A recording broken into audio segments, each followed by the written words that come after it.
The team that humbled Real Madrid at the National Stadium 3 months ago now gets to take on Rochdale on one of the worst surfaces in the professional game after Dan Butler's unfortunate own goal opener set Tottenham up for a comfortable victory.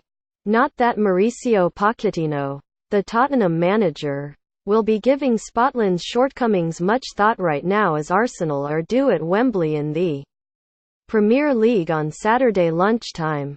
But the Argentinian, who declared before kickoff that it would be "Houston, we have a problem" if his side hadn't won this FA Cup fourth-round replay, was pleased enough to see an own goal and Eric Lamela take Spurs through. Spurs will play Rochdale in the next round. Getty. Newport probably already knew it wasn't going to be their night, given that midfielder Sean Rigg quit just hours before kickoff to become a tattoo artist. They looked exactly what they are, a useful League Two side. Heung-min Son blasted an early sighter wide from an angle to the delight of almost 8,000 Newport fans, who had thoroughly enjoyed the 1-1 draw at Rodney Parade that earned them this replay. A much-changed home lineup featured Juan Foyth in central defence alongside Toby Alderweireld, who was playing for the first time since being hurt in that win over the Champions League holders on the first day of November. It was an error from the young Argentinian, who turned 20 last month, that led to Victor Wanyama's name being the first in the book for a late challenge on county captain Joss Labadie. Moussa Sissoko set up the opener. Getty. The free kick came to nothing, but there was a nervy moment when Padraig Amand, Newport's scorer in the first game, headed a clear chance over.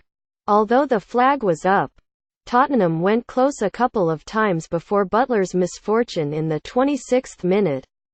Danny Rose found the side netting after Moussa Sissoko found him at the back post, and a Lamela overhead kick attempt connected only with Newport's Ben Tozer.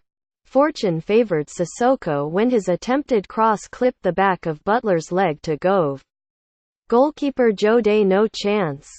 Referee Stuart Atwell used VAR to check that Robbie Wilmot hadn't impeded Rose in the box before. Day excelled with a double save to deny Lamela and then Son. Fernando Llorente missed a series of chances late on. Getty. The latter set up the former for Tottenham's 34th minute second, with Lamela finishing calmly despite two defenders sliding in simultaneously, and the half ended with another VAR check that came back as you were after Serge Aurier caught Frank Noubel on a foot. The second half was less of a spectacle, although Foyth repeatedly demonstrated that he was actually a player who is perfectly comfortable on the ball. Tottenham attacks came to little, however, mostly because the ponderous Fernando Llorente was up front and Harry Kane, whose late goal had saved Spurs from defeat in South Wales, on the bench. Christian Eriksen replaced Son after the hour mark, and Llorente did well to put Lamela into the perfect position for a third, only for Day to save again. Eriksen then failed to finish a sweeping passing move as Newport began to ebb away. Newport fans enjoyed their big day out. Camerasport via Getty Images. Llorente would have had to score a triple hat-trick to have even a chance of supplanting Kane on Saturday, but the big Spaniard should have had found the net at least twice. Instead he headed a simple chance wide, while offside, and then volleyed the wrong side of the far post. He wasn't the only one. Dele Alli came off the bench to race through and ping the top of Day's crossbar.